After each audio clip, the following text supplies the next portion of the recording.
Hello and welcome. This is Rooflemonger, my friends.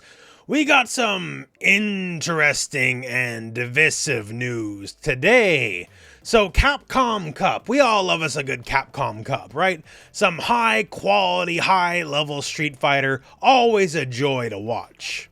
Now, that said, it's always fun to watch, you just click some buttons, you pop on the stream, cool, let's watch, maybe watch it with some friends, right? But will you watch if you gotta pay to play? And that's exactly what's happening now. So the Capcom Cup is going pay-per-view. So announced earlier today, Capcom Cup 12, which is in Japan, will, along with the Street Fighter League Finals, go pay-per-view.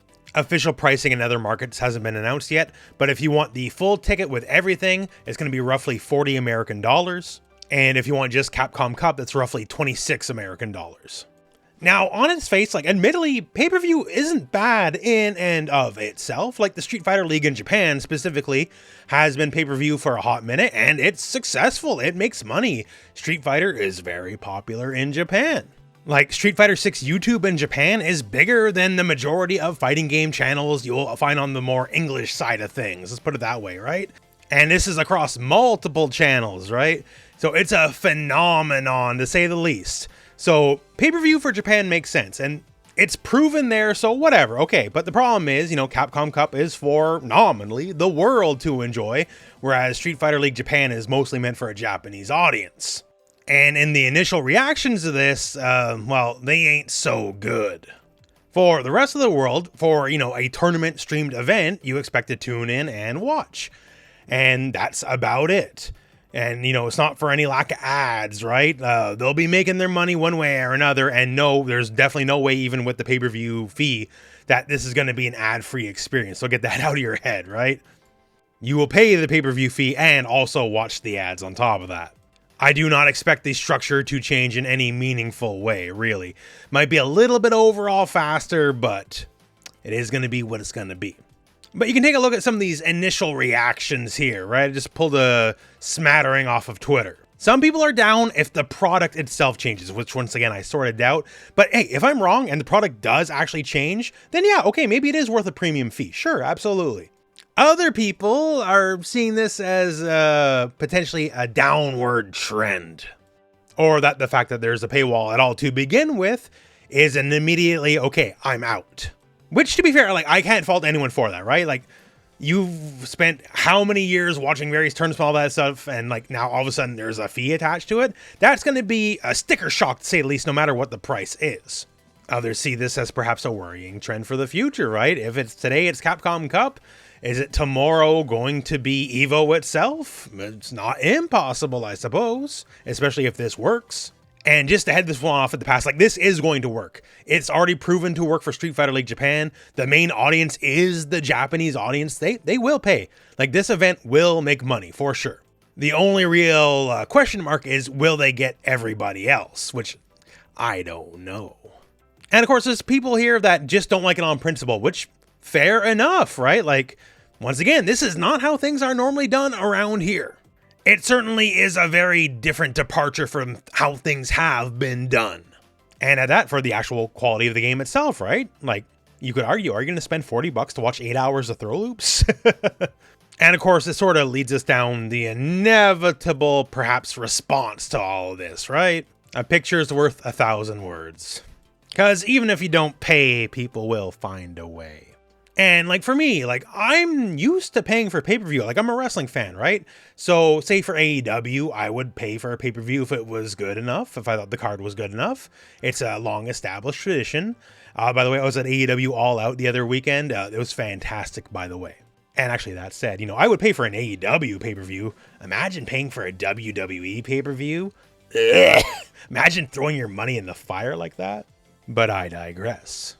But yeah, pay to watch Capcom Cup, right? Weird. And unless there's a corresponding announcement coming up soon, it's not like prize pools are going up because of that. Which also sort of raises the question. If you're looking to add additional funds to Capcom Cup, why not do costume packs like we've done in the past? In the Street Fighter V days, we had DLC that was kind of hand in hand with the Capcom Pro Tour. Stages, costumes.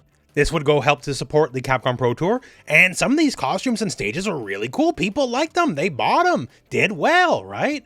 Now, of course, one of the issues with Street Fighter 6 is it's a little averse to DLC. It's getting better, but if you wanted to make some extra money off a Capcom Pro Tour, doing DLC costume stages, all that kind of stuff, even if it's just a reskin, right? Like it's Guile stage with like a stand in the background, audience cheering and said Capcom Pro Tour in the background, people would support that. People like buying content for the game they enjoy, funnily enough, right? And it'd certainly be less divisive than this whole debacle that's going on right now. At bare minimum, Capcom, trust me, no one will argue against more content for Street Fighter 6. More stages and more costumes. Just say it's CPT flavored, it'll work, people will show up in droves. And it'll probably make a lot more money than whatever pay-per-view fees you're going to get out of the Capcom Cup. All I know when it's said and done, I would love to see what those numbers are, and I would not be shocked if over 90% of all the buys are from Japan. And Western views, Western buys would just be kind of low, especially because, you know, if you're asking for a premium pay product, right, like it'll do great for Japan, but it's not in a very time zone friendly time for the English speaking audience at a minimum, which unavoidable. Like you can't really schedule around that. That's perfectly fine, right? But that doesn't help this already kind of nebulous position you're taking.